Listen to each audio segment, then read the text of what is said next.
2023년 5월 26일 오전 11시 58분 제주공항을 출발해 대구공항으로 향하던 아시아나항공 비행기가 지상으로부터 약 700피트, 그러니까 200m 상공에 떠있던 찰나에 비상구 좌석에 앉은 30대 남성이 비상구 문을 열었습니다.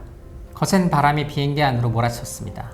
당시 비행기는 북서쪽 활주로로 접근 중이었으며 비상문이 열리면서 비상탈출 슬라이드가 작동했다가 떨어져 나갔습니다. 다행히 비행기는 추락사고 없이 전원이 생존한 채로 무사히 착륙하였습니다. 착륙 직후 소방대와 경찰이 출동하여 사고 비행기를 수습했고, 탑승객 중 초중등 육상 선수 8명과 지도자 1명이 호흡곤란, 메스꺼움, 어지러움, 구토, 손발 떨림 등을 호소해서 인근 병원으로 후송되었습니다. 경찰은 비상구를 임의 조작한 용의자를 긴급 체포했습니다. 당시 승객들 중에는 5월 27일 열리는 전국 소년체육대회 참가를 위해 탑승했던 제주특별자치도 선수단 소속 초중등 육상 선수들과 지도자 등 모두 68명이 탑승해 있었습니다. 탑승구 근처에 있던 10대 청소년들이 제일 큰 충격을 받았습니다. 일부는 트라우마로 인해 경기에 출전하지 못하거나 제주도로 돌아갈 때에는 항공편 대신 배편을 이용하였다고 합니다. 문을 열어 제낀 용의자는 이어서 비행기 밖으로 몸을 던지려 했습니다. 이때 바로 옆에 앉은 40대 남성이 이를 제지했습니다. 빨간바지 의인으로 불리우는 이윤준 씨는 용의자가 안전벨트를 풀고 뛰어내리려는 제스처를 취하자 먼저 목덜미를 낚아채 잡고 당긴 뒤 승무원과 함께 중간 복도까지 끌고 와서 그를 붙잡고 있었습니다. 다행히도 큰 인명사고는 발생하지 않았고 비행기는 공항 활주로에 무사히 착륙했습니다.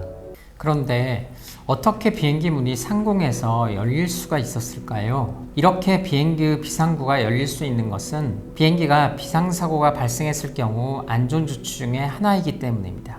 문 안팎의 기압차가 큰 높은 고도에서는 물리적으로 비행기의 문을 여는 것이 불가능합니다. 반대로 문이 열릴 수 있는 낮은 고도에서는 문이 열렸다고 해서 비행기가 추락하지도 않으며 정상적으로 안전벨트를 하고 있다면 승객이 문 밖으로 빨려 나가지가 않습니다. 그렇기 때문에 낮은 고도에서는 물리적으로 문을 열 수 있도록 설계해 놓은 것입니다. 예를 들어 테슬라 같은 전기차의 경우를 살펴보면 자동 개폐 장치로 문을 여닫고 손잡이를 전자동식으로 수납했다가 위급 상황에서 문이 안 열려서 탑승자가 죽는 사고가 많이 일어납니다. 만약 비행기의 문이 전자동 개폐 장치에 의해서만 문이 열린다면 그 개폐 장치가 고장이 나는 경우 승객들은 비행기 밖으로 빠져나갈 수 없을 것입니다. 이러한 이유로 비행기의 문은 낮은 고도에서 물리적으로 문을 열 수 있어야 하는 것입니다. 그렇다면 이슈가 되는 것은 비상구 옆 좌석입니다.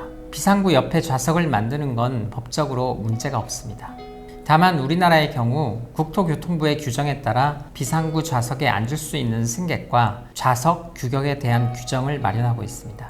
예를 들어 15세 미만이거나 신체 허약자, 약물 중독 또는 만취자들은 비상구 좌석에 앉을 수 없습니다.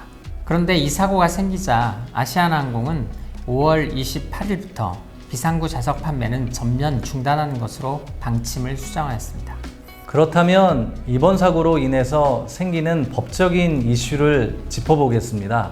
첫 번째는 사고를 낸 용의자가 어떤 처벌을 받는지가 이슈가 되겠고, 항공사는 어떤 책임을 가지는지가 두 번째 이슈입니다. 먼저 사고를 낸 용의자가 위반한 법률을 살펴보겠습니다. 이와 관련하여 항공보안법이 있습니다. 항공보안법 제1조에서는 국제민간항공협약 등 국제협약에 따라 공항시설, 항행안전시설 및 항공기 내에서의 불법행위를 방지하고 민간항공의 보안을 확보하기 위한 기준, 절차 및 의무사항 등을 규정함을 목적으로 한다고 규정하고 있습니다. 그리고 제23조 제2항 승객의 협조음으로써 승객은 항공기 내에서 다른 사람을 폭행하거나 항공기의 보안이나 운항을 저해하는 폭행, 협박, 유괴행위 또는 출입문 탈출구, 기계 조작을 하여서는 아니 된다라고 명시되어 있습니다. 또한 제46조 제1항에서 항공기 내 폭행죄를 규정하고 있는데요. 제23조 제2항을 위반한 행위를 한 자는 10년 이하의 징역에 처한다라고 규정되어 있습니다. 이번 사고를 낸 용의자는 우선 이 법에 의해 처벌을 받을 것입니다. 또한 12명의 승객이 호흡곤란을 일으킨 것은 부상으로 인정이 되었을 때 그 부상을 촉발시켰으므로 과실치상죄가 성립될 수 있습니다.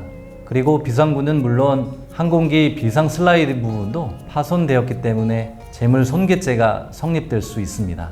이 말은 형사상으로 항공보안법 위반, 과실치상죄, 재물손괴죄가 성립되어 가중처벌을 받을 것이 확실시 되는 내용입니다. 피의자의 민사상 책임을 살펴보면 아시아나항공은 피의자에 대하여 항공기 수리비와 사고를 일으켜 아시아나항공이 입은 영업손실 두 가지에 대한 손해배상을 청구할 수 있습니다. 그렇다면 아시아나항공의 법적인 책임은 없는 것일까요?